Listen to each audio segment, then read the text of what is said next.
Welcome everyone to Nanos Indie Cafe, the show where we discuss and promote various indie games and indie projects. If you have your own indie game and indie project, we do this Wednesday for Friday at twitch.tv/now here around 2-ish p.m. Arizona's time. So come in and talk about your indie project. And today I have a special dev here on this project, the lead designer of Project Grove. Hello. Hello. How are you? So tell us a little bit about yourself. Right. Yeah. So my name is Tom. I'm Tom Hopewell. I'm the lead designer on Project Grove, working at Antler Studios. I'm also one of the founding members of the company. So I've been with it for the whole time. I live in England. We're a London/Oxford-based games company. We've been working on our sort of first flagship title for about 2.5 years now, Project Grove. We've also released an indie game called Prism on Android, just to sort of, go through the whole publishing process and make sure that we can do that and prove it. And just mainly because like a lot of funding bodies require it to have a published game as a company. It's good to have a credit. That's sort of who we are, and a little bit about who I am. So, how long has your company been around? Is it a recent thing? Like, did you make games first and then build the company, or did you decide to build the company first and then make games? So the company was definitely born from the project. So the game came first, the company came second. It started out as the 4 sort of founding members of the company. We did a group final year project at university. Then we took that on to a competition called Transfuser in England. After that, in our summer after we graduated, and that sort of all made us realize that we wanted to take it on fully. Okay. And so after that sort of first sort of 7 months of development at university, we decided to form a company and sort of start the project properly outside of university. And that's sort of how the company came about. What's sort of interesting about it is that we're all from a design background. We don't really have. None of us studied our specific roles. So we didn't. Our programmer didn't study programming. They learned it at the same time as learning design at university. But it means that we have, I think, quite an interesting dynamic when it comes to working. So, do you think designing is the way to like learn game development these days? Start with designing and go from there. I do think so. I think the sort of theoretical knowledge behind designing is something that you can really get your teeth into early on without really any hard skills. I think it's something you can really hone early on, and it's sort of what is, I think, most suited to sort of university study in terms of game development. I think those sort of hard skills like modeling, 2D, 3D art, as well as programming are things that you can kind of learn yourself. So, for example, on our course, we use Unreal for all of our projects. We didn't learn Unreal on the course. We learned a bit of Unity and a bit of sort of some 2D softwares like one called ClickTeam Fusion, which no one's ever heard of, but we used it for a bit. And so we taught Unreal completely ourselves for ourselves. So I think those sort of hard skills in terms of modeling and coding are things that you can kind of teach yourself. There's so many good resources both on like YouTube as well as Udemy and all those sort of places. That I personally think that design is the thing that you should be looking to hone sort of theoretically and academically first. And then those other sort of hard skills about development can come in afterwards. Okay, so since you're a game developer, you must have like some interest in games. But when did that like interest start? As a kid or later on in life? So it definitely came about as a kid. I sort of my first sort of major game that I fell in love with was it's very cliche, but I fell in love with World of Warcraft as a kid. So you played WoW as a kid? Yeah. It was good. It was fun times. When did WoW come out then? I started playing it in Burning Crusade. So I didn't play games when I was super young. I started playing games around when I was, I don't know, 13, 14. Oh, I okay. played. I started Yeah. when I was like 3 or 4. I started with like Yeah. N64 and stuff. So I was like, if you started a bit late, or we're totally different generations.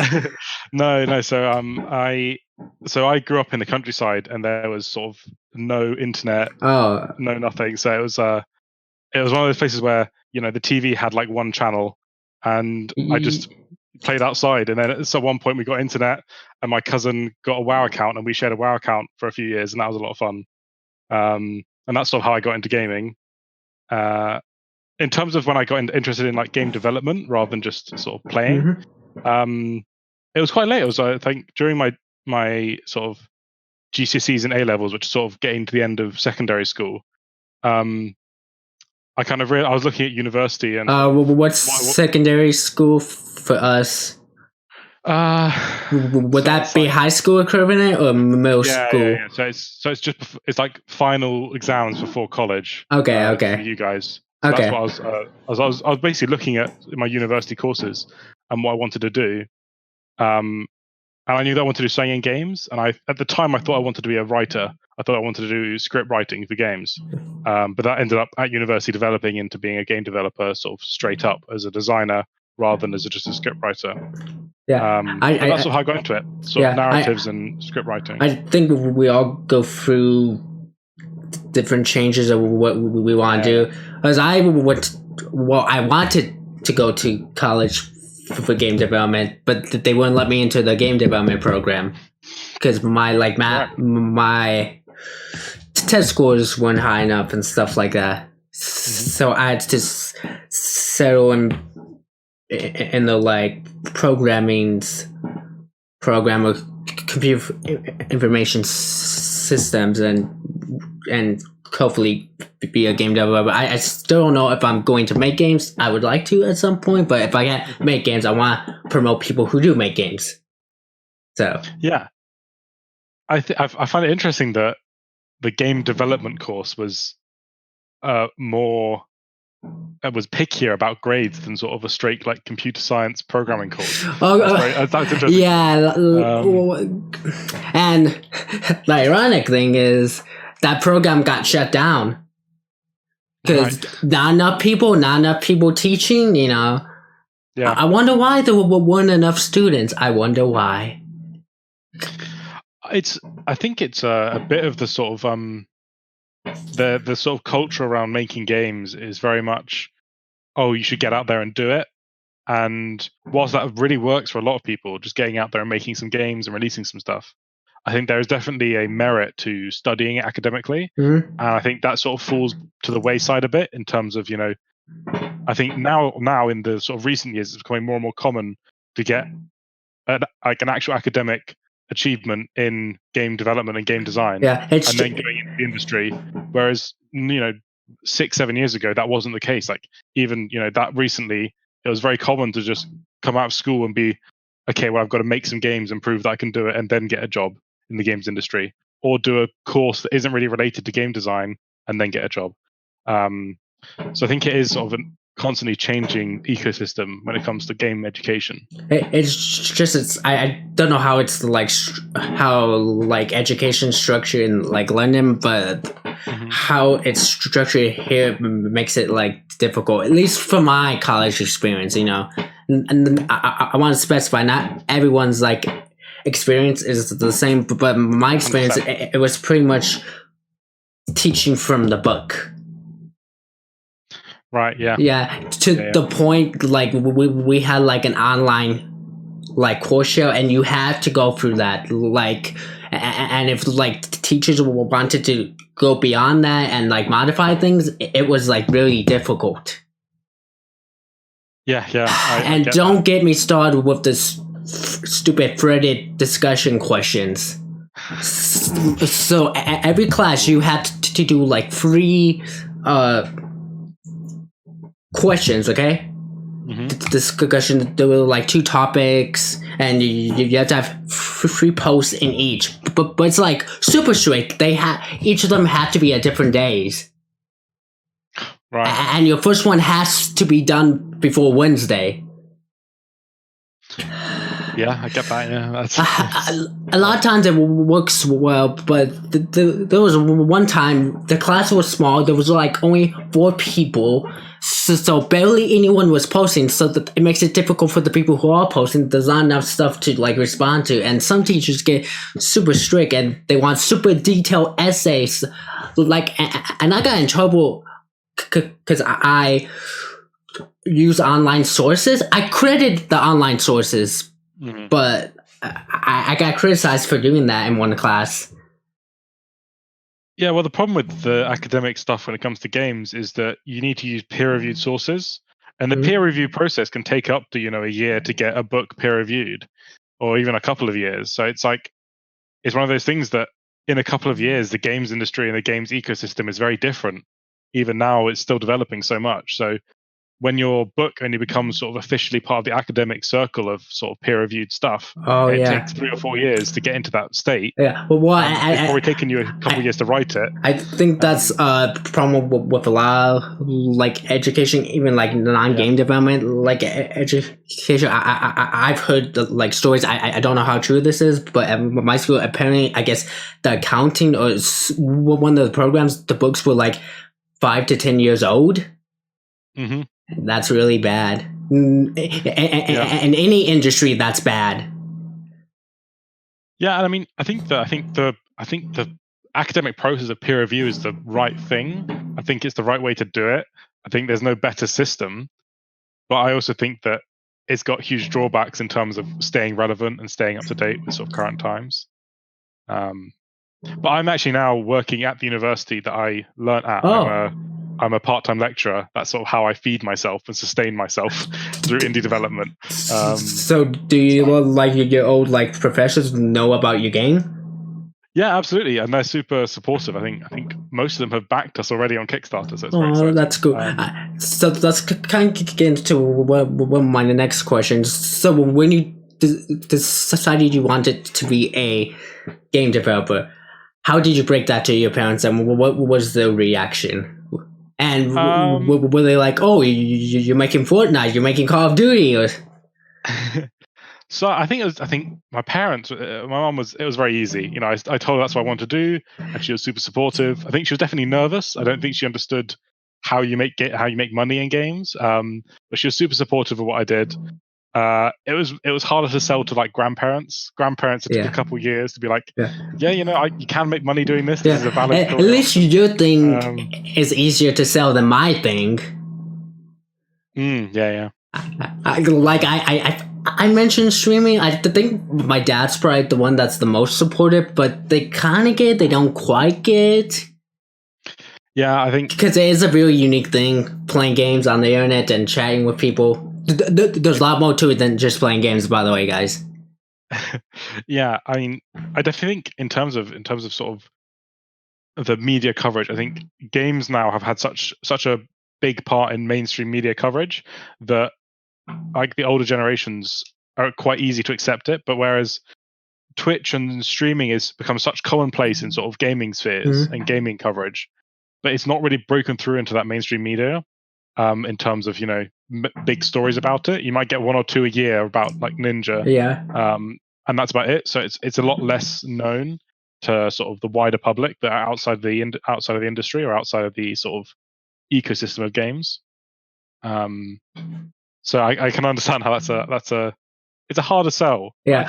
I wouldn't consider myself a journalism or I don't even consider myself a reviewer. Right. Even though I guess that's technically kind of what I do. I don't know. I consider myself more of a promoter. My content I consider more of like an indie game showcase than like anything else. It's really cool you're doing. I think the indie game series is something that I was never a part of as a kid, but when I was at university, I started really getting involved in sort of indie games and liking them and supporting them and being interested in them. It's crazy like how big it is. To give an example, I went to like PAX West in September, and just the indie mega booth was super crowded. Like you would think like the indie game area be the one place that's not like super crowded, but even that, like, it was crowded. There was like booths, there was even like press people there, like interviewing indies. Like, it's crazy, and it's a cool, exciting feeling to semi be Yeah. a part of that. Yeah, it's such an interesting sphere because there's a lot, I think, a lot more interesting in terms of sort of mechanics and game structure than a lot of the AAAs. A lot of AAAs are getting more and more formulaic. There are still ones that break out and make amazing games. Yeah, and I don't know if it's like anyone's particular fault, because there's probably a lot of people working on this, like these popular games that are like passionate and are really talented, but they're just like falling like higher ups, and I think 100%. Like, there's so much talent and effort and care that goes into making a big title. It's just in terms of monetary risk, like making an indie game that's very, very different to the norm is financially less of a risk than making a AAA game that you might put millions into. yeah, And so you can take bigger risks in large areas of the game. So that's sort of where I think the difference is. I think the other difference is that in indies, you get much more connected with the devs, as a consumer, and so that sort of is an attraction in itself, being able to yeah, talk and I interact feel with. like a lot of the games can be personal, can be about personal struggles, and you can like learn a lot about a person by playing the indie game. Yeah, I think a lot of indie games really push that sort of, this is my expressionist way of giving you some information about me. I don't think we've got too much of that in Project Grove. I think more we're pushing in our humor and what we find funny in the world. So how did you come up with the concept of Project Grove? Was it your idea? Was it your colleagues?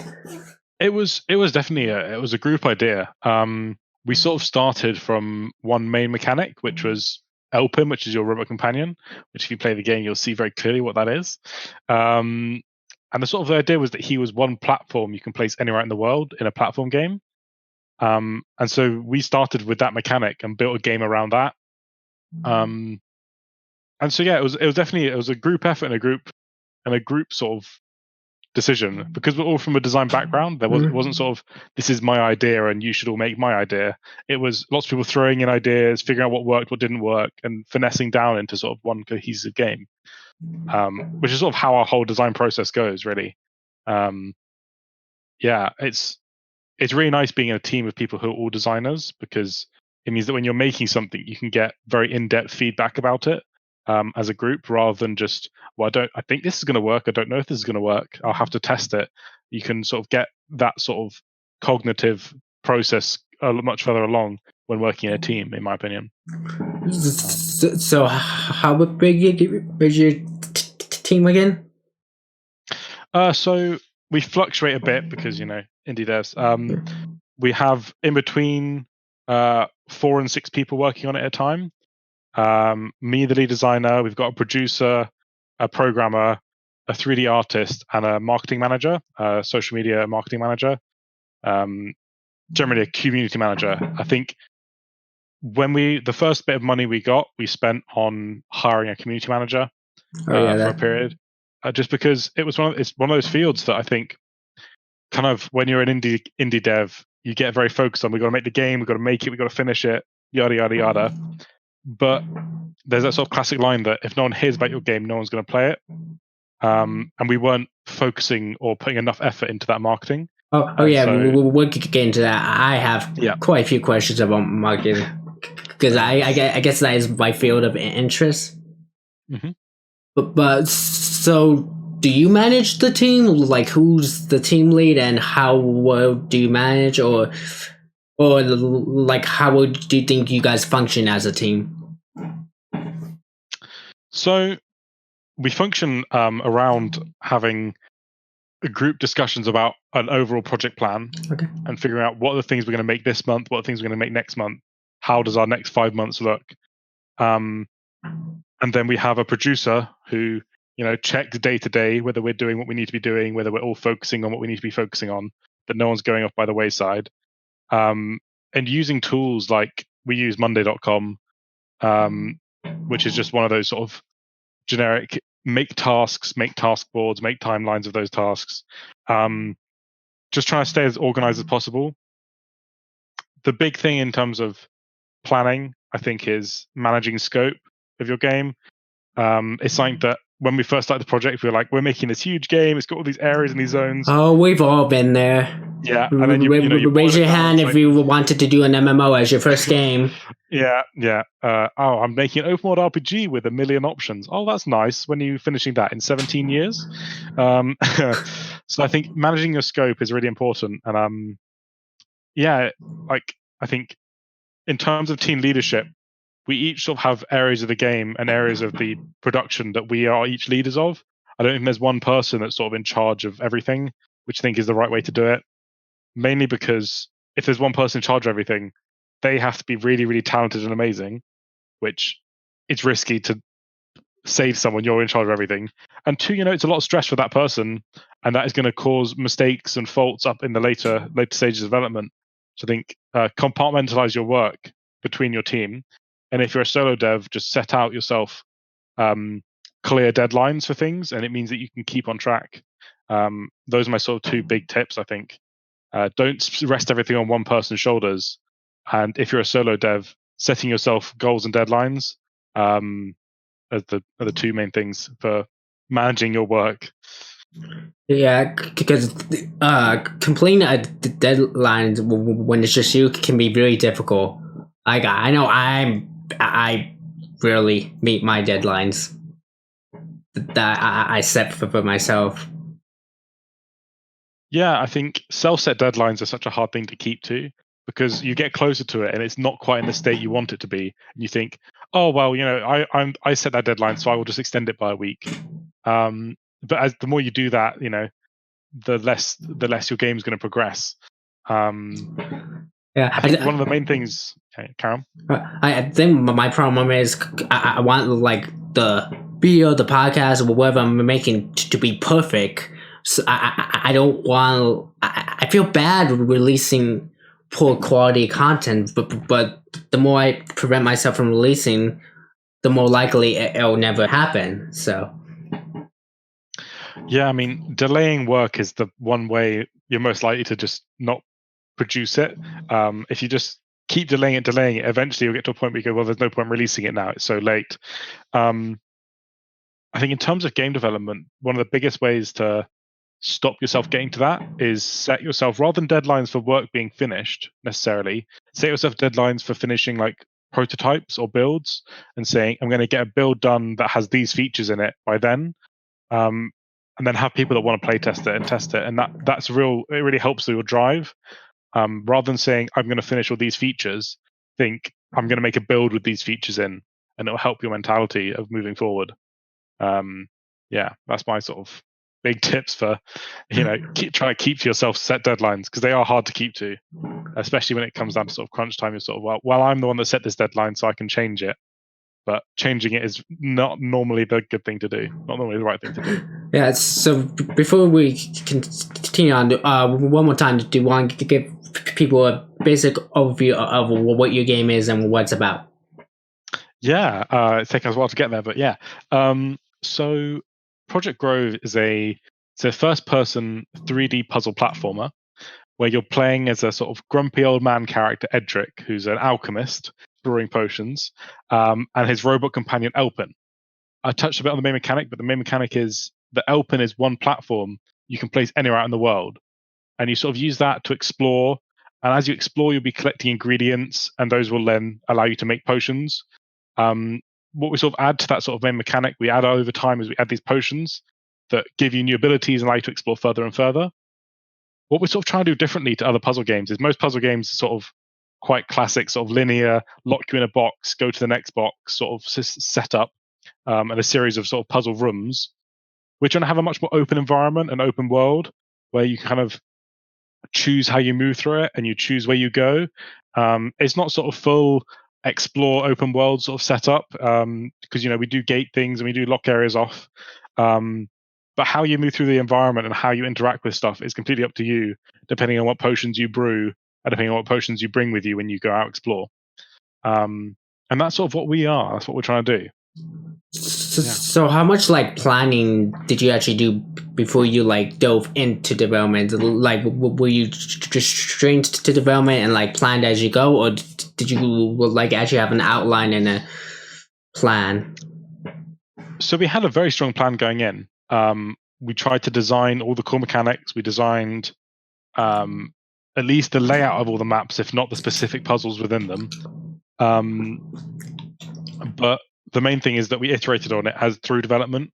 As we figured out what mechanics worked, what mechanics didn't work, what worked really well. Because there are some mechanics you'll think is going to be great, and you'll build it, and you'll go, "This is actually not as good as I hoped. This doesn't achieve what I want it to achieve." In which case, you should change it. Don't feel like you have to keep something in your game just because you designed it at the very start. But I do think that making that solid plan is needed, even if you know you're going to change stuff in the future. Making a solid plan and having that idea of what you actually want it to be in the end is a really important stage of thought.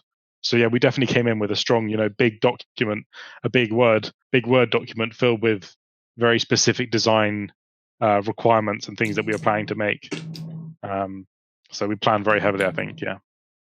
So do you find yourself getting distracted and procrastinate? Because I know I get distracted and I procrastinate a lot. So how do you like battle that? Like, do you have any advice for people who like procrastinate and get distracted? Yeah. So of course, I think everyone does. I don't think there's anyone that can just sit down and just work every day, all week, all year without having a distraction or getting up and hoovering the house just because you don't feel like doing some work. But I think the main combatant to procrastinating, I think, is working with other people. Because as soon as someone else is relying on my work to move forward, I get so much more motivated to do it. I think when you're sitting in isolation, and even if you're working remotely with a team, like we are, we're not all working in the same room. We're working remotely. We come together for meetings online. I think it's important to just keep communication open and make sure everyone knows what each other are doing. I find that my biggest motivator when I'm working is seeing my artist send me a new asset and go, "What do you think of this? Give me feedback." And I just get so excited because I'm like, "Wow, that looks amazing. I can't wait to get that in the game. I need to build the thing that's for." So I think open communication with your team or with people that like the game. If you're a solo dev, having friends and family that are interested in the game, meaning you can send them some stuff and get some feedback, that will help you motivate to move on to the next thing and work on the next sort of section of the game. I think that's my number one tip for getting out of procrastination. Yeah, I'd like to like form a team one of these days. I kind of have a team. I do hire someone to make my thumbnails for like YouTube and stuff. But other than that, it's just me because streaming is a very, I guess, intimate and personal thing. So you can always like form a team and even if I do, that's money you have to pay, and I don't want to just make someone like help me for free. Yeah, I think a big misconception about sort of indie development is that everyone wants to work on your game for free. They don't. You're really excited about your game and you're happy to work on it for free. Have a part-time job or whatever else. But if you're hiring people in to help you and to work on your project, I don't really like the word help. I think if you're hiring people in to work on your project with you, you should be paying them, and you should be paying yourself if you have the money. But if you don't, you should be at least paying the people you hire. Mm-hmm. I think it's really important. And if you are a solo dev, there are still ways to get people interested and involved. Start building a community on a Discord channel or whatever. And that will really help you with your motivation because you know that there are people out there that are excited by your project. And you can start that really early, either with, development blogs on YouTube or just posting stuff regularly on social media. Indie devs will get excited by stuff. Well, I don't know like how things are in the year where you live, but I know here there's a lot of like can be easy to find like meetups and conventions to just like show people your game, even if you're just like sitting down at a table and pulling out your laptop. Yeah, I mean, the big eye opener for me when it came to game development was going to my showcasing at my first convention. We were because we were part of that competition in the summer after our university finished. We were lucky enough to go to EGX, which is sort of the biggest UK game convention I want in terms of like I want to go there eventually. yeah, it's a really really cool convention, especially if you're interested in the industry. It's very sort of industry focused. It's not like something like Comic Con, which is very sort of community and player focused. It's much more industry focused. So it's really interested if are interested in that stuff. And it sort of opened my eyes to this sort of world of indie development, that there is a whole ecosystem.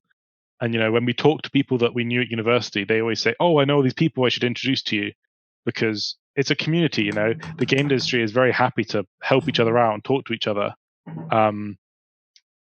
So I think make use of that. Don't sit in isolation. Talk to people, even if they might not be interested in your game straight away. Be interested in theirs. It'll get you motivated seeing other people's work. And it's good practice because you're gonna have to talk to people eventually to like sell your game. So it's good to talk, get that experience, and like know how to do like your elevator pitch of your game. Yeah, I mean, players are quite harsh when it comes to this stuff. So starting out with other indie devs and other developers, they're normally much kinder about your projects. And so getting used to talking about your project in that marketing sort of language, in that marketing sort of way with other indie devs is a great way to start out that sort of conversation and get used to that kind of conversation. Cool. Yeah. So you guys you use Unreal to make the game, right? Yeah. How did you come to that decision? I think it was we really liked the other sort of classic Unreal look. I think we really like, because there's a very Unreal look, and we really like that. And it was more because our programmer was working in Unity, and it didn't really suit his style, and so he wanted to use Unreal. And so we said, sure, let's all do that. And so we all kind of learnt Unreal and did that in our third year. Yeah. And what I like about Unreal, it has like blueprints, so it makes it, I think, more user friendly or entry level friendly, because you could make a pretty decent game from just using blueprints. Yeah, definitely. I mean, so I'm a designer, so I don't know any C++. So generally, the way I sort of explain how we use Unreal is that our programmer Harry, he makes C++ classes and then gives me blueprints to work with. I think blueprints are one of the best features of Unreal, because it means that your designers, your artists, even your sort of marketing managers can really get involved in that process and make content very, very quickly and easily, with the support of your sort of programmer C++ work sort of underpinning it all. I 100% think that blueprints was something that we kind of, in the back of our minds, we knew about when we started, but it's been the biggest feature throughout our development that has like helped us in terms of streamlining and getting stuff done. Yeah, I really like how you can use both. You can use blueprints and C++. You don't have to like pick one or another, and you probably shouldn't pick one or another. I think it's probably most powerful if you combine them. Yeah, definitely. I think you totally can make good prototypes and good sort of first passes in just Blueprint. But I think that to really make a good structural backbone to a larger form game, you need that C++. But also, you can't make a game with only C++. You need those blueprints to be able to make instances and make everything work nicely on the front end of Unreal. I think it's a really elegant system that works really well. And I expect that other game engines are going to start implementing a node-based coding system in the future as well, just because that's what's made Unreal so popular in recent years. Yeah, because I know before, like Unity was like the top entry level engine that like newcomers would go in, but then the last couple of years, I feel like more people are picking up like Unreal as the engine. More people are, and you can already see that Unity have taken some inspiration from it. Like they've introduced their node-based material system over the past couple of years and stuff like that. And I think I prefer it in an industry when there are multiple things that are at the top, because it when you have a competitor, Mhm. it pushes you to be better. Oh yeah. So if Unity and Unreal are both great, then that's just great for the industry, both in terms of AAA and in terms of indie, because it means they're both going to be competing to be the best, and they're going to push each other to new heights. So it's just really exciting to see that there's actual competition in the industry in terms of engine. And I'm not dissing any of the other like smaller other engines. I would say like find the tool that works like best for you, because I've seen some like amazing games made in Game Maker, RPG Maker, Godot. Yeah, like I've seen some amazing stuff in them, but I can't really talk about development in them because I've never Yeah. worked with them. But yeah, I definitely think that there are also more specific engines for more specific game types Mhm. that will just help you. So kind of do a bit of research. If you're starting a new project, do some research. Actually, put some thought into it. Don't just don't just pick the first one that comes to mind. Yeah, and it also makes a big the difference if you're doing 2D or 3D. Because while Unreal can do 2D from what I hear, not a lot of people do 2D. Though I would love to see more people make more 2D games in Unreal. Maybe there are a lot of people that make them, and I just don't know of them. But no, I mean there definitely are some, but I definitely agree that for 2D, Unity has been more the place that people go to. I think it just has better systems put in place for it. But Unreal's building those up, and I think it's definitely doable.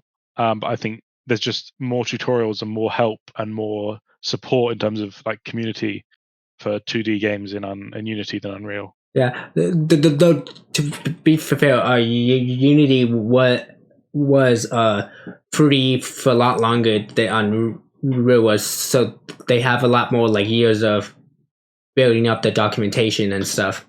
Yeah, definitely. So when it comes to the core mechanics of your game, what was your design process on that? So the design process was kind of, we thought about player experience and what would we want players to feel and experience when they're playing our game. And then we figure out some general themes and concepts, like we want people to be able to grow stuff. We want people to be able to move around in this way or that way. And once we've got those sort of list of outcomes we want, we build some mechanics around that. So was it hard when you came up mechanic you really wanted to implement, but you had to remove it? Like, how did you deal with that? So I think the main thing to think about when it comes to cutting, or as a lot of people like to call it streamlining, because cutting sounds pretty sort of dangerous. I think it's all about thinking: is my game a cohesive whole? Is the whole thing working together cohesively? And normally, what ends up being cut isn't necessarily the bad mechanics; it's the mechanics that don't fit with the rest of your game. And having a cohesive game often is more important than having one really cool mechanic. Especially if you've already got some cool mechanics. If you've got sort of 4 or 5 cool mechanics that are working well, you don't need to chuck more mechanics on top of that. You need to streamline those mechanics and make the game around those. So the way I look at it when I come to removing stuff or changing stuff in terms of making it simpler or less complicated is I see it as streamlining and making the game feel more cohesive as a whole. I think it's an important distinction in your mind. Yeah, I think that's a good way to look at, because I know it can be disheartening removing mechanics, because you have this vision, the vision of the game you want, and when you start removing mechanics, you can feel like you're not getting to the vision in your head. Yeah.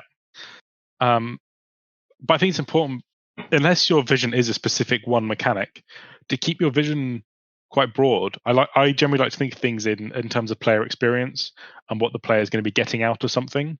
Yeah. And that means that it's easier for me to cut or add specific mechanics. I think it gets especially hard when you have like an extreme story driven game like an RPG, JRPG, and you already have like the story planned in your head, and you're just now implementing mechanics for that story.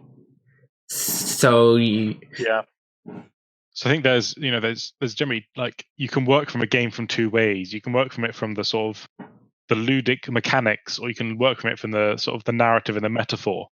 And depending on which way you go, it's a very different experience. I think our team generally works mechanics and then narrative in that order.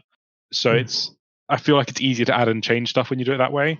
Yeah. When you work from I'm more of a like narrative person. I like more like narrative like stories because I feel like games can tell a narrative in ways that can't be done in other mediums. 100%. I think the interactive nature of games just lend themselves to telling stories in a different way. But I definitely think working both ways is totally valid and it works. Yeah. It just depends on what you want to make. Probably the best way is to find that like middle ground. Maybe depending on what your roles it is in the team. Let's say you're just the story person. You may do a little design, but you do have like an actual game design. Maybe have the game designer be with you while you're planning that story. That way you can bounce off and be like, hey, this is where I want to take the story. How doable is this for our design? Yeah, definitely the two shouldn't be worked on in isolation. They need to work together and they need to make sense together. So I definitely agree that, if you're setting one person on writing narrative or one person on designing mechanics, they need to converse and talk to each other and communicate what they're doing. Otherwise, it's going to not be a cohesive whole. It's going to be a mess. So I see you have an Atari shirt. Yeah. Did you hear about the hotels? No, I haven't. So I don't know if Atari's doing. I don't know who company, but they're making Atari themed hotels. That's amazing. And no, what's even amazing, the city I kind of like live near is going to be one of the first cities. That's amazing. You're gonna have to go stay there. Yeah, I hope it's good and not too overpriced. Because when you have like a theme like that, you could kind of worry: are they taking advantage of gamers? Yeah, are they going to jack up the prices just because people want to go there for the novelty? It's a worry. I mean, hey, Atari couldn't quite make it the console market. I guess hotels, close enough. Yeah. It's what it is. Yeah, so to get back on topic, even though that was a cool topic. Nice old tangent. How did you come up with your visual style? Yeah, so the game actually, if you scroll back through our Instagram years and years, our original art style was sort of we wanted to go realism. We wanted it to be a realistic style game, which is very different to what it is now. But sort of when we left our first trade show, we realized it wasn't feasible for our team to make a fully realistic game. We didn't have artists who were experienced in that field. And so we just decided we want to go stylized, but what do we want to do with that? We don't want to just go we didn't want to go just generic. We wanted it to still stand out. And so we just basically built a bunch of different assets in different styles. We looked at a lot of games and a lot of sort of even like 2D images and media, just figuring out a color palette, a style. And what we ended up with this was a sort of a painterly, sort of teal color palette kind of look. And I'm really happy with it now. I think the style and look of the game is something that is really selling it right now. So I'm excited to see how we develop it in the future. But just figuring out that sort of making a document of these are the aspects that need to be on all of our assets really helps artists work. And so figuring out your style, figuring out what is important to your style is really important. And for us, it was the color palette, the kind of shapes we're using, and the fact that we want to see paint strokes in the texturing. We don't want it to just be like flat colors. We want to see paint strokes. We want to see how that color was built up. Yeah, I think that's sort of how we did it. To talk more about the visual style, what's the process? What's your pipeline for making environments? Like what tools, what software? Like how long does it take to get a finished like model done? So generally, the way environments work is we figure out what kind of environment is first, and we grey box a level and go, okay, what assets do we need? We then write an asset list of those assets, and then we generally our pipeline is Maya into ZBrush, then back into Maya for retopology and unwrapping, and then Substance Painter for texturing. We use Substance Designer for some of our tiling textures. And how many people are working in each program? Like, do you have one person doing the Maya, one person doing the ZBrush, one? No, so we generally have one artist going through the whole pipeline. Okay. Sometimes those get put off to other people. So sometimes a second artist will pick up on certain assets, and stuff like animation and rigging is done by a separate person. But generally, we have a 3D modeler who does all the environment work from start to finish, just because we feel like that gives a more cohesive end. I think we might be able to get it a bit faster if we compartmentalized into we have a few artists. One's doing the Maya block out, one's doing the ZBrush sculpting, one's doing the retopo. But I think that's something that we would look to do sort of in 5-10 years once we've got a slightly larger team. Yeah. But I think right now this works for us really well. So from looking at your kit, so I notice you kind of have this like first person view. I think that'd be the right term to use. So why choose first person versus maybe doing a 3D action adventure? So the sort of the main decisions between first person and third person is first person gives you a bit more room to get up close to things and be really interactive with the environment, and that's what we really liked about it. The issues around third person, I find, is that in those sort of tighter spaces, especially when it comes to platforming and sort of a lot of our game is about cave exploration or exploring little crevices and areas, those sort of experiences don't feel as good in third person. So it was really down to what kind of environment do we want to build, and does that work better for first or third person? Those are sort of the key decisions we made. Also around our main mechanic, sending Elpin, we had a lot of ideas about how to do that in first person, but we didn't really have any ideas of how to achieve that well in third person. So when we're building our game around that core mechanic, we decided first person was the way to go. Does that make sense? Yeah. I rambled a bit there. Yeah. So what would you say is the most sort of like challenging things so far in your development? Is it the programming, the art, the design, maybe even the marketing? So I think, early on, I'll briefly talk about marketing. Early on, it was definitely marketing, but that's because we didn't put enough time into it. I think now our marketing's in a really good place because we've got a dedicated person working on it. I think in terms of actual development, the hard points were initially art style. When we were trying to go hyperrealism, it caused a lot of delays because assets took so long to make, because there was so much detail in them and so much need to be done. But I think once we nailed the art style, the biggest parts were designing open world puzzles. It was a real design challenge, because it's quite easy to make a little box that you have to escape with some puzzle mechanics, but making a sort of a puzzle which is spanning a whole area that the player can kind of go through in lots of different ways. So what was the solution to make it actually work?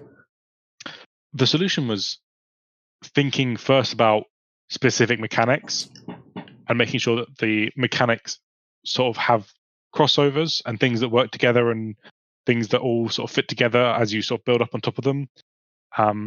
and then just building up players' knowledge slowly, rather than just chucking them into an environment with all the stuff in, giving them some very simple bits to play with, and then building up that complexity. It was just about slowing down our design and not rushing it, which I think is something that we were sort of doing at the very start. Yeah, to talk a bit more about puzzles. Puzzles can be difficult for certain people. Not everyone's skilled at puzzle games. So how do you balance the difficulty for like people new to these games, but still be super fun for people who are experienced and pros at these type of puzzle games? So I think what is easier for us than a lot of puzzle games is that because we're going for that more open world puzzle game, there's often up to sort of 6 or 7 solutions to one puzzle.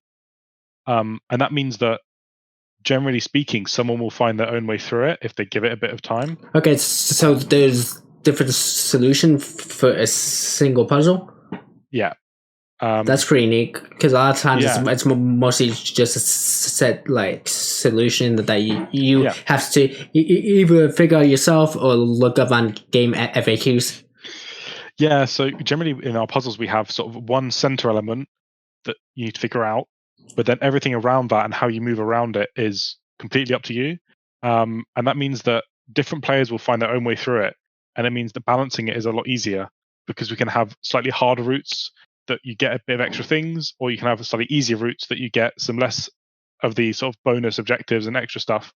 And sort of it gives that nice balance to different types of players. The main thing in terms of difficulty is starting simple and ramping it up, and figuring out that curve. Because if you start too complicated, everyone will get put off very early on. So starting really simple is important in puzzle games. So since you have these like different solutions for each puzzle, how do you make sure people end up at the same place after each puzzle? Because you do kind of have a narrative to like tell, so you want to make sure the player stays on that narrative, unless your game has like different endings or something like that. So we don't really have different endings. There aren't really any major choices throughout the game in terms of narrative. But what we're doing is the narrative is sort of born from finding stuff and then learning about it. So really, the narrative can be consumed in any order, which makes it harder to write because you need to make sure that you don't reference things they might not have experienced yet. But with a combination of sort of non-linear narrative segments alongside some bottlenecks where we make sure players go through this one bit and make sure that, okay, if they're experiencing this, they get this bit of narrative. A combination of those two sort of things will mean that players will always experience the narrative in a cohesive way that makes sense. In terms of making sure they end up in the right place, like ludically, it's just about level design and making sure that the different pathways you build have similar ending points and they all lead sort of the same direction. And sometimes you want them to go different places, Sometimes you want a player that went one way to end up in a different experience. And that's what makes sort of the open world puzzle game so exciting, in my opinion. Cool. So what was it like when you got that first like demo, the first like prototype demo? Was the sense of excitement, enjoyment? Where was that at? When? So sort of we finished a playable thing at university because we had to hand in a thing for our university course. But I think we were more relieved that we just finished something rather than excited. Where the sort of excitement started was after our first trade show, going to EGX with that initial sort of build that we were happy with. There was sort of a dread where we realized how much there was still to do and how much we needed to change. But those sort of following months leading up to our first DreamHack, where we really developed the game, those for me were the most exciting. Leading up to our first DreamHack, we redid the art style, which was our number one thing. We also redid a lot of the control systems and the sort of physics stuff in the game. And those combinations together meant that the game completely transformed, and it made me realize that it was actually a viable product that would work. And that was when I was most excited, I think, about finishing something. But in terms of the first prototype we built, I think I was just more dreading the amount of work that would have to be done to get it to the next stage. Oh yeah, because it was so unpolished, and I was terrified. I feel like that's kind of a curse of conventions and trade shows, because a lot of times, even in like AAA, they're making the demo just for that event. Because I don't know if you've seen the God of War 3 documentary. Oh, not God of War, but of the new God of War that came out like a year or two ago. Yeah, they talk about how they were stressful just trying to get that demo done just for E3, and they still have a whole game to get out. Yeah, I think one of the things that we fell into the trap of at the start is we just made demos. We made prototypes and demos only. And after sort of our first DreamHack, we realized that we didn't want to just make demos for the next 2 years. We wanted to start making a game. And we found that just actually building the first section of gameplay and having that be our demo was actually much more successful. Because when we're trying to make a vertical slice, a demo that shows everything, it's too busy. We're teaching the players too many things and it's not fun. Whereas at the beginning of the game is much slower paced. It's much more like what the game will be because it is the game. And so my suggestion is that if you can avoid it, don't just build demos. Try and make something that is actually going to be contributed to the game, that's actually going to be in the final product. Because it'll also save you a lot of time down the road. So you said your first convention you guys demoed at was EGX, right? Mm-hmm. What was the reception of that? Like, was it the moment you guys were like, okay, we're doing a thing people like, we can do this, I can do this? People definitely liked it. People were interested. I think it made us realize the level of polish that the public expect. Because the game had interesting concepts and it was fun, but the level of polish just wasn't there. It wasn't to a stage where I think a player could play it, and like there's a certain amount of technical issues that a player can look past in a demo, right? A player can play something and go, okay, it's a prototype, there are these issues, that's fine. But if there are too many technical issues, it starts overshadowing the good aspects of the gameplay. I think we were falling a bit into that region. And now, I still think, and not like everyone like understands the difficulty of making games. Yeah, 100%. And I think the reception was about the concept and what we were trying to do was so positive that we fought through that stage and we got to the stage where it was more polished. But it was still quite stressful, seeing people play it and it not really quite working how we wanted to. But it was that experience of basically having all those basically play testers playing it meant that we could really figure out what areas needed improvement and what areas needed polish. And that was what led to that sort of what I said was the exciting section of game design, which was redesigning the game and making it work with this new art style and new sort of design philosophies. So after EGX, or your next event was DreamHack, right? Yeah, DreamHack 2018. Yeah, and I saw you guys were like the best adventure game like twice, right? Yeah, so we won best adventure both 2018 and 2019. We came back to DreamHack Winter, just gone. DreamHack's really really interesting because it's so player focused. EGX and the other trade shows we've been to in the UK have all been industry focused. So talking to other devs, talking to publishers, talking to marketing managers and press. Whereas DreamHack is solely about talking to players and people that play video games.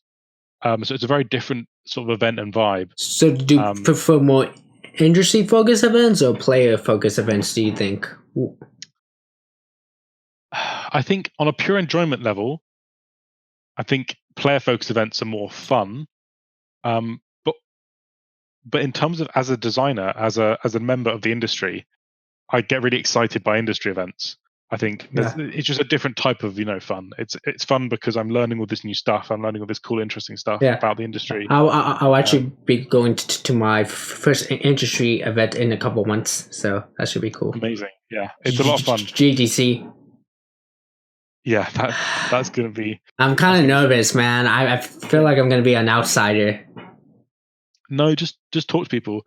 If you're polite and nice, everyone in the industry is happy to talk to anyone. I've spent a long time talking to sort of head of indie communities at Xbox, who's when they say that, oh, I'm the head of this at Xbox, you go, oh god, you're way too important to talk to me. But they're super nice and they're happy to chat for a good amount of time as long as you're nice and polite and understand that sometimes they will be busy and too busy to talk to you. But I think the games industry is really good for that sort of thing. So yeah, don't be too stressed. Go with an open mind. Well, I guess it's because it's called Game Developers Conference. Yeah. GDC's exciting. I always watch the talks. I want to go one year. Yeah, I'm only going the Expo pass. Right. Yeah. So maybe 1 year, maybe I'll get invited as press or something like that. That'd be cool. But yeah.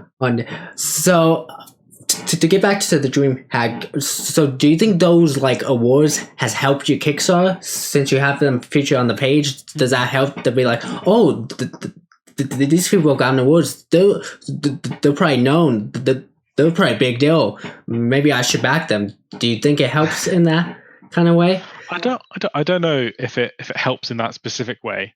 I think the shows help a lot when you're there, because when you're talking face to face with someone, when I talk to people sort of online, maybe 1 in 10 I talk to and they go, oh yeah, that's interesting. I'll back your Kickstarter. Whereas when you're at an event talking to someone in person, they get much more into it and much more excited by it. But I don't know if the actual awards are helping that much. I'm sure they're helping a bit, but I haven't had anyone so far say to me, oh, I backed you because you won all these awards and that looks really exciting. But it might be a contributing factor. I can't say for sure, but I don't know if it's it'd be hard to track that data, Yeah. They're definitely worth having if you can get them. Yeah. But don't spend your whole time making something that's going to win awards. Make something that's good, and that will then win awards. I mean, that's typically how it works. Again, it can vary on the award and the award show. Because I feel like award shows are award shows in general are hard to do. I think, as I know, the Game Awards, they give a lot of flack, but I think it's just just hard to do a good award show in general. Yeah, I mean, there's such a high amount. There's so many games, that it's easier as a convention because you have the games that are at a convention and you choose one of those. But if you're an online awards, there's so many games that people can choose from, that people can vote from, that you can judge. Yeah, and I think it's difficult to please everyone. I think that the main problem with Game Awards and even other award shows in other industry is they're trying to do an award show and a promotion thing at the same time. That was my main problem. They try to have awards and do worldwide trailers at the same time. And I feel like if I feel like if they just pick one or other, it would have been a pretty excellent show.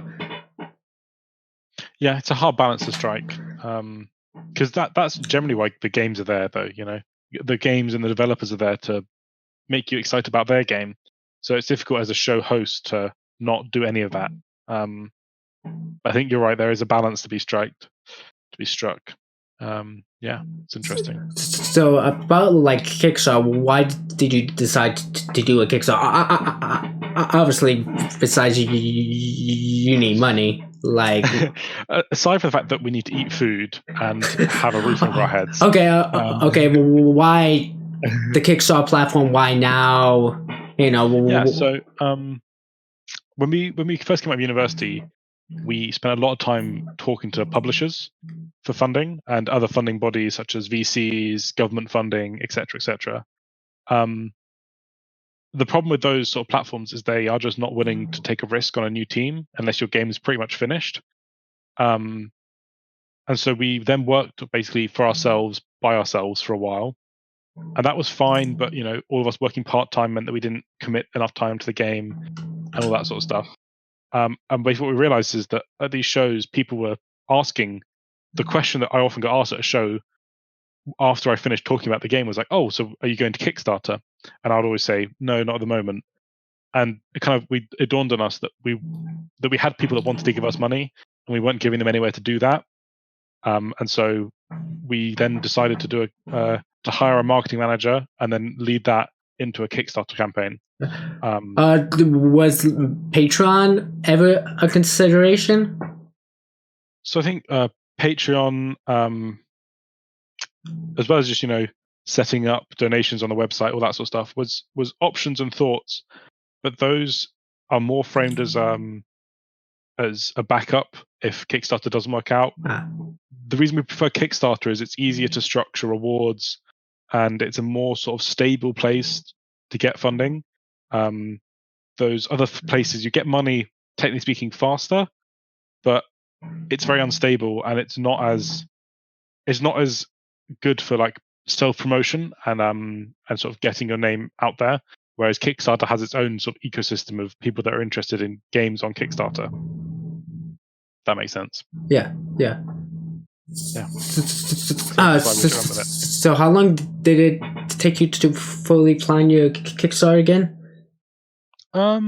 It took us probably a month and a half, 2 months of actual planning, and there was probably at least a month or two before that of thinking about it and what we wanted to do with it, all that sort of stuff. That's actually that's not bad actually, because I don't know those are other like devs who spent like a year planning and thinking about doing it, and yeah, I think all in all it was probably about 4 months of planning with 2 months properly dedicated to planning and getting that all ready.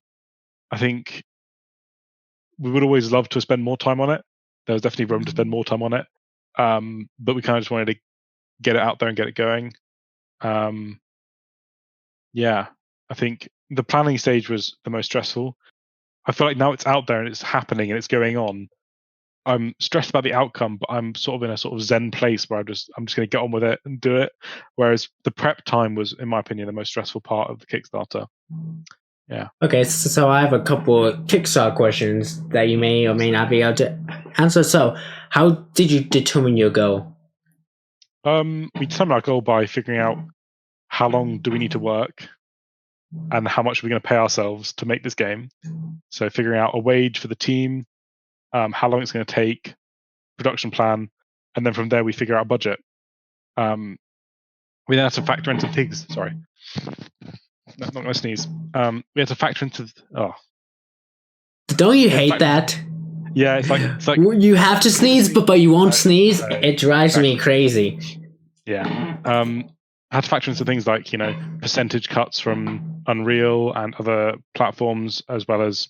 Oh yeah, you have to think about the like percentage cuts of the platform you're publishing. I didn't even think about that.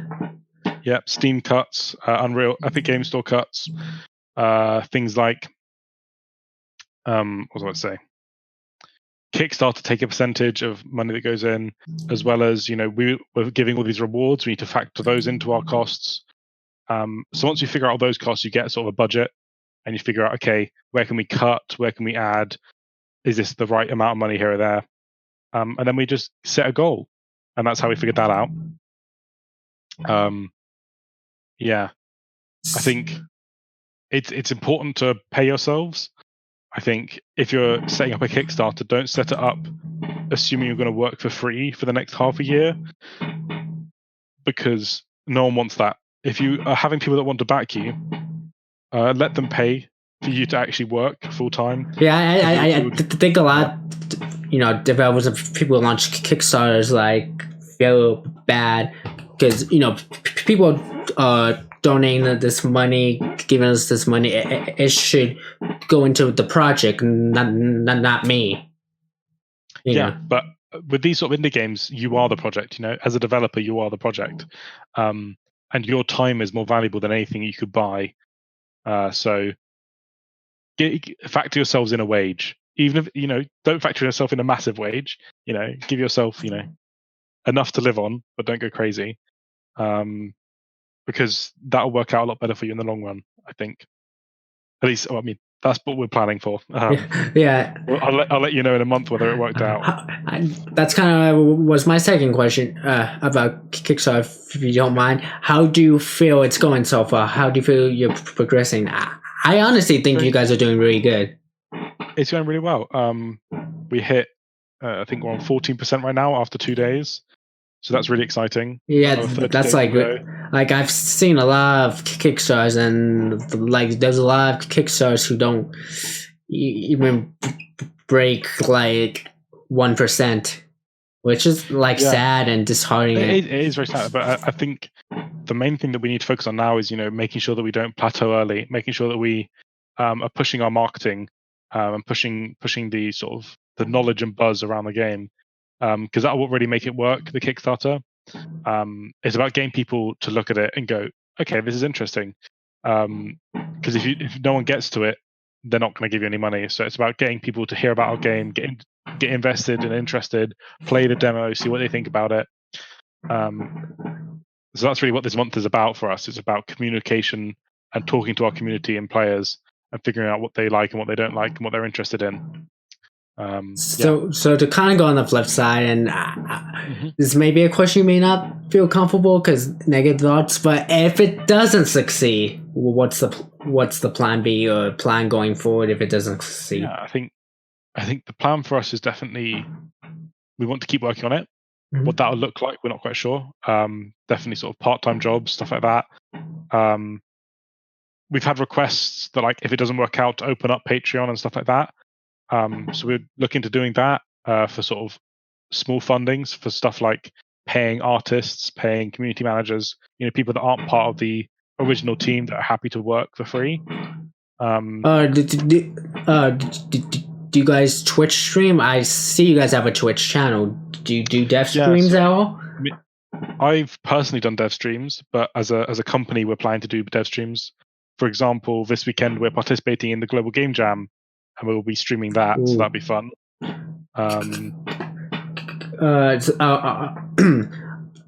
Are you guys affiliate on the channel, or what's your status? Personally, I'm an affiliate, but we have only just made the Twitch channel for the company. So okay. Well, I'm just saying Twitch could be an extra revenue avenue. Obviously, not the primary thing, but just a little extra. Yeah, 100%. Like streaming while working is something that we've been looking into doing. Yeah, and I think it's also good marketing too. I think doing dev streams can really help get your game out there. Yeah. And not just streams, but also YouTube videos. Devlogs. If you can do them right, they seem to do pretty well on YouTube. They're doing really well at the moment. I think as the interest in the actual development process becomes bigger from the public over the last few years have become much more interested in how people make games, even if they don't want to make games themselves. Those sort of platforms like Twitch and YouTube for devs has become a really, really great place to get your name out there. It's definitely something that we're looking to do more of. It's just we've been so focused on getting the demo made that we haven't been being content creators. But it's something we need to allocate time for. It's something you need to schedule in. It ain't easy being a content creator. No, it's a lot of work. It's not just I'll just record myself for 20 minutes. The whole thing is to plan it out. You got to edit it. Yeah. You got to make it. Even just talking is hard. You want to keep the conversation interesting and flowing. You got to think a couple sentences ahead. Yeah, no doubt you'll have to re-record a bunch of things. Yeah, so it's a time commitment, that we need to make, we need to plan for, we need to schedule, rather than just saying, oh yeah, we'll make lots of videos. We need to think about what that actually means and how we structure that. Definitely. Yeah, because you don't want to over saturate your channel. That's kind of what I was doing at the beginning, because I just recently started uploading YouTube videos. I was like, hey, I'll just upload my clips. I'll upload one clip a day. That'll be easy. How hard could it be? Yeah, Yeah. One clip a day is incredibly ambitious. Yeah, and it's not just because the clip has to have like a focus like topic and stuff. So you have to figure out what's the good stopping point, and Yeah, even getting like one social media post of something new and interesting every day is a big commitment. Figuring out, okay, what have I done today? What's new? What's interesting? What can I show the public? What can't I show the public? That's already enough of a process. But then turning that into a video, it's just it's a big time commitment. and especially when you have a team, you have to like coordinate that. Yeah, definitely.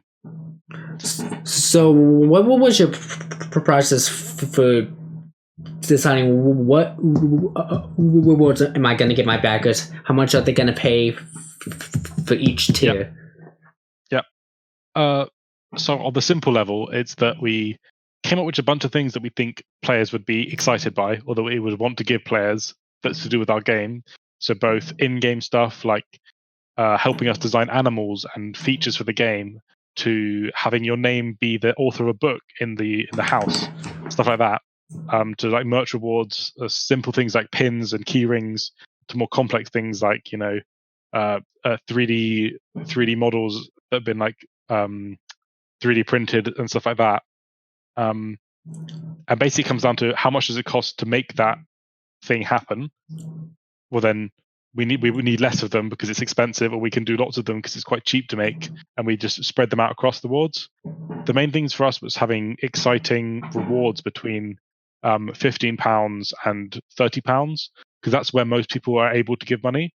And so giving people a copy of the game, which is really what they want. If they're backing a project, what they mainly want is a copy of the game and some other nice things that we can do. Those are sort of reward tiers we're focusing on.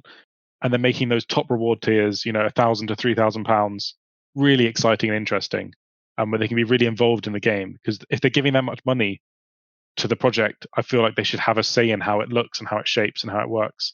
Of course, because at that point they're pretty much an investor.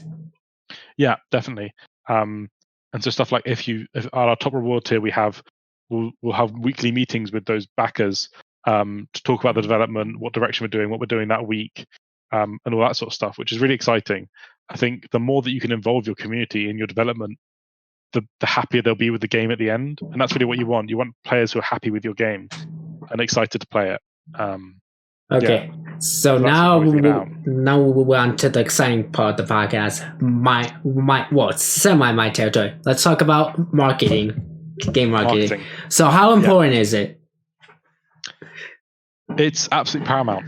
It's something that at our very early stages we didn't put any focus into. We were like doing one social media post a week or once every couple of weeks, and that's just nothing. That's a drop in the ocean, Because a lot of times people just want, hey, let me just make a game. I'll release it. If it's good enough, people will buy it. Well, there is a tiny truth into that. Like, it's not that simple. Yeah, definitely. Like I said at the start, if no one hears about your game, no one's going to play it. No matter if you make the best game in the world, if no one knows it exists, they're not going to play it. Yeah. And with the increasing saturation of the market, there's less of these sort of hidden gems that people find. It's more about, have I heard about this game? Yes, I'll try it out. Yeah, I definitely think it's really important to do. Yeah. I've mentioned this in previous episodes, but like there's like so many games nowadays because it's so easy to make a game. Anyone and the like grandma, mother, cousin can do it. So because of that, yeah, like it's becoming there's like games. Too many games that your game could get like lost. Yeah, definitely. I think there's a big crowd, and like you said, getting into the games industry is now it's almost trivial in terms of entry level. But getting into a state where you're making really good stuff is really hard, and so there's sort of a big gap between getting into it and getting into it in the way that you actually want. Well, I think that there's a difference between making a good game and like making a game that like sells and makes money. Those two don't have to be the same. Ideally, they should be the same, but Not I always. think there's definitely a reasonable amount of overlap between the two groups, but you're right. There are a lot of really great games that no one knows about, and there are a lot of games that are generally pretty mediocre that make a lot of money. In which case, are they mediocre or are they not? But as a designer, I think there are some mediocre games that make a lot of money. I think a lot of it comes down to marketing. Yeah. A lot of it comes to how do you sell your game? How do you get people excited about your game? And the problem is a lot of like indie devs aren't marketers. You weren't like trained in that, so that they don't know like how to do that. So Yeah, we weren't trained in it either, which is, and it goes to show how important we found it that when we got money, the first person we paid to do any work for us was a marketing manager. That was our first hire as a company, was a marketing manager. And it just goes to show that the importance that we allot to that. I think it's important for every company. I think not every company needs a maybe full-time marketing manager. If you're a dev that's more into it, you can definitely get someone that's just working a bit here and there that you're paying to make some so content. do you think it's important to get a market manager that knows about game development and knows like the inner workings, or not necessarily? I think the number one thing you need is someone that's excited to learn. In the indie sphere, you're not going to get someone who's got years of experience in marketing games, because it's such a niche area that if they've got experience marketing games, they're going to be able to easily get jobs at much larger companies that will pay them much better. But if you get someone who's excited, who is from a gaming background, plays games, that's a much better way to do it, in my opinion. They'll learn quickly the sort of ecosystem of games and game development. I think it's important though to have someone that does that in some capacity. I think being a dev and doing it all yourself is very, very hard. Having someone in the company that is dedicated to that social outreach, community management is really important. And I think like when it comes to marketing and any kind of job in general, you have to start somewhere. Yeah, definitely. Like one of the best things about being in indie is that you have people that are excited to learn and excited to do new things. Generally speaking, if someone's applying to an indie company, they know that they aren't fully experienced in the field, and they know that you're not going to be fully fledged and fully developed as a company. And so learning that process together and getting to know the industry together is a whole part of it when you get new people. I think it's an important part of it. Yeah. So, what do you think works for marketing and what doesn't? I know you're not the marketing manager, but Yeah. So I think what really works is things that the people can engage with. So the biggest boost to our marketing was when we released demos or things people could play. That was when we got real engagement. Figure out what works for what's important to your game. If your game is very, very mechanics focused, then maybe somewhere like Twitter is better, because you've got a lot of other indie devs and there's a lot more of a community around mechanics. If your game's all about really beautiful art, being somewhere like Instagram is really good for that. If your game is all about drawings and art and animation, Twitter's good for that as well, but I think Instagram is really good for that. So figuring out where your ecosphere is, I think social media is somewhere that it's a good first coverage point, but I think you need better ways to communicate. So we have a Discord, and I think that was having a well-run Discord was the biggest change for us, because it meant we could actually talk to players on Twitter and Instagram and Facebook. Players like stuff and players might retweet stuff, but you don't really get those conversations. And so that was the biggest thing that Discord brought to us, was the ability to actually talk to players and converse with them about the game and about what they liked about it. so do you think community building is very important? 100%. Especially if you if you're trying to make one game and release it, it's less important. But in terms of if you want to be a long-lasting company, if you want to make games for the next 10 years as a company, I think it's really, really important to build a community. Because if you have a community of people that are invested in your team and your games and the games that you make, it means that it's much easier to fund the next one. It's much easier to release the next game. And so having a group of people that are interested in your games means that it's much easier to sell either to a Kickstarter, but also to publishers. if you go to a funding body or a publisher and go, look, I've got this community of 10,000 people that bought my last game and really like the games I make, they're much more likely to give you money because there's sort of a more affirmed. It's a less of a risk. So I think community building is one of the biggest parts of it. And it's not just from a sort of getting money for the next game kind of thing. Having a community means that you have a bunch of people that are excited about your games, keep you motivated, and test. They'll tell you what's wrong with your game. They'll be very honest. They'll be brutally honest sometimes. But getting that feedback is really useful and really important because it does help you develop. Because getting proper testing done is quite expensive. So if you have a big group of people that want to play your game for free and give you feedback for free, why not utilize that? It's really important. I think that's why building community is so great. Okay, so what would you say is the best marketing tool you can use? Or is there a best marketing tool? Is it social media? Is it Discord? Is it convention appearances? Or is it like everything combined? I think the best tool is Discord or similar, whatever works for your community. Mm-hmm. But to make that work, you have to do the social media part. Social media is where everyone will get their first contact with you. But it's not the place where you have that in-depth conversation and where you build a community. You do that somewhere else, either on Discord or on Itch or on other sort of places where people play indie games. That's where you build a community and build those discussions.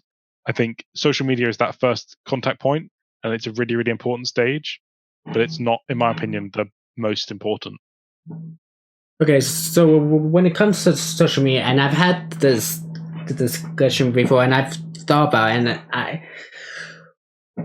who do you think should run the social media? Should a dev run the social media, or should there be a dedicated social media person? What do you prefer?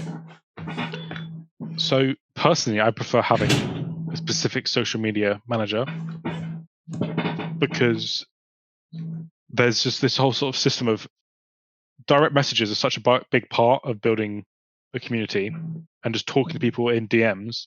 And that's something as a developer you don't really do. You might be able to post stuff and talk in comments, but replying and having proper DMs with people is a big part of it. And that's not something you do as a dev really. What's the thing important is that your devs don't not look at it. Your devs need to look at it and be part of it, but they're probably not the first point of contact. Your devs should be giving the content and posting it, but your social media manager should be looking after it, making sure everything's replied to and everything's being interacted with. I think it's a combination of both, but I think you do need someone that's in charge of it, that's head of it. Whether that's a member of your team who is also a dev, whether that's a specific social media manager, having someone that is replying and engaging with everyone that talks to you is really important. Okay. Oh, here's my take on it. As a consumer, I prefer it when the dev is the person running the social media. The reason being, if they are, especially my line of content creation work, I can form a more intimate and direct relationship with the dev if the ones running that. I don't mind building relationships with social media people, but I also want to build relationships with the dev. And yes, I could join their Discord, but the problem is I'm trying to cut down. I'm part of too many Discords, and what will happen? I'll join the Discord, maybe chat once, and I'll never look at it again. And that doesn't help me. That doesn't help them. So, yeah. I totally get that. And that's why I think it needs to be a combination. Your social media manager needs to know the game intimately and be part of the design process as well. So, for example, our social media manager is there for every morning meeting, even if their contribution is, well, I'm replying to messages, I'm doing social media stuff, I'm contacting these journalists. They need to have intimate knowledge of how development's going, how things are working, what's going on at the moment in the company. Are we having issues with our particle effects? Are we having performance issues with one of our assets? So although they are a social media manager, they have all the knowledge and input and influence that a dev has in the team. and that's sort of how you combat that sort of issue. Because I totally get it. You don't want to talk to someone that doesn't know anything about the game, that isn't part of the production of the game.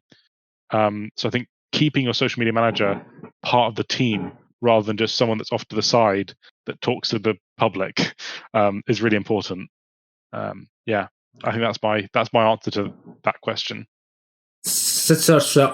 Okay, guys, we are on the last two questions. So if you have a question for our dev here, get them ready. So the last couple of questions have to do with working with content creators. How important do you think it is to work with a content creator?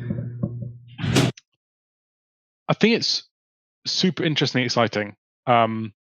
We haven't done it much yet. That's sort of our next stage, is talking to all the content creators, streamers, and YouTubers that we've spoken to at these conventions and shows and over the years, and sort of giving them keys, making sure they're playing it. I think what it's really great is that it gets you out into communities that are difficult to access. Like a lot of players don't use social media to find out about games. They'll use YouTube and Twitch. And so getting it into the hands of creators means that you can get honest feedback, and it gets you to whole new audiences that you wouldn't have got to before. What I need to say about working with content creators is, be patient and be nice. Don't message someone saying, you've got to play my game because it's amazing, because they will have so many messages every day about that. And don't just work with the really big creators, Small creators have dedicated followers and dedicated viewers that are excited by what their opinions are of games. So contact small and large content creators and figure out if a content creator works for your game. Don't talk to a big first-person shooter pro player if you're making a small indie 2D puzzle game.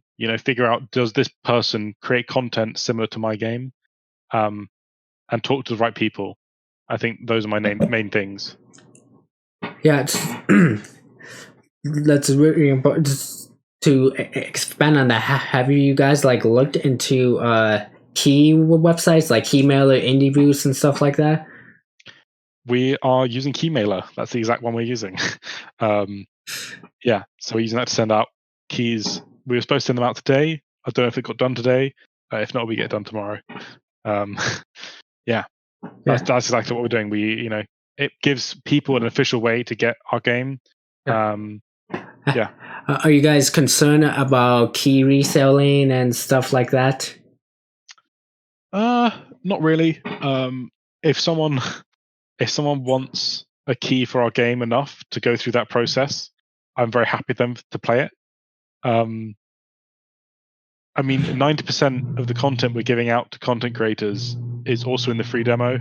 There's some bits that we don't give to the free demo that are being saved for other demos that we're giving to content creators. So we don't really lose much if some people get to play an extra bit. Because we're limiting it all to a demo, it's all worthwhile playing, and we're happy if people want to play it. So we're not really too concerned about that. Well, what about when the game's actually released? When the game's actually released, at that point, we would be sending specific key to specific people that we've worked with before. Okay. I don't think there'd be much sort of sending it and dead calling people. Hopefully, we'd have built up relationships by that point. So yeah, I think at that point, the people we're working with will be invested as well, and wouldn't want to just sell on their keys. So yeah, I think that's yeah. So are there any favorite content creators you would like to cover your game? Oh, I have to think of some names.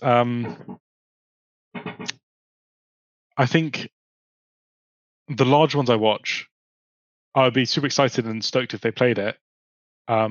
But I've been more excited about just watching videos from small content creators that have already, just played our free demo and made videos about it. That's way more exciting to me, because they're people that have gone out and found us and played it, and they're various people that I've watched play it and they've had a blast, or they really struggled on a puzzle. And it's very painful to watch people play your game because they don't play it how you expect. Oh yeah, I can. Really exciting. I can imagine that must be frustrating, and then I should have designed that better. They would have understand it better and stuff. Exactly. But but I think all in all, it's a fun kind of stress. So I think I'm less anticipating future people playing it. I'm more excited about the people that are playing it now. Yeah. So, if anyone has any questions that they want to ask our dev here, feel free to ask some question. If not, we're gonna be wrapping up. So Amazing. So. Wow. I mean, that was really exciting. Really great. So if you have anything to ask me or anything you want to like add before we wrap things up, feel free to. I think I just want to like reiterate that good design is the most important part. You know, we put a lot of focus on marketing because it's the things that people are less obvious to be important. But I think through all this marketing and making your game work for different platforms, making your game work for Kickstarter, all this sort of stuff, it's important that you make sure you make the game you want and you design a great game. So making sure that we reiterate that that's the important part. It's something that gets lost a bit in these sort of longer form interviews. But yeah, I'm very excited to see what happens with Project Grove and to continue working on it. Yes. So where can people find you guys and all that stuff? So you can find us at Antler_Studios on Twitter and Instagram. And you can also find us on our Kickstarter. Just look up Project Grove; it'll be there.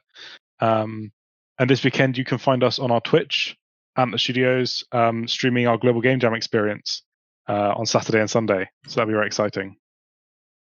So thank you for joining me. And thanks so much for having me. It was an absolute blast. Yeah, and this has been the Nanos Indie Cafe, where we stream and promote various indie games and indie projects. Come by sometime, talk about your own project, or if you're a dev and want to be on the podcast, reach out to me. You can find me on Twitter at NanoHero5 because someone stole NanoHero.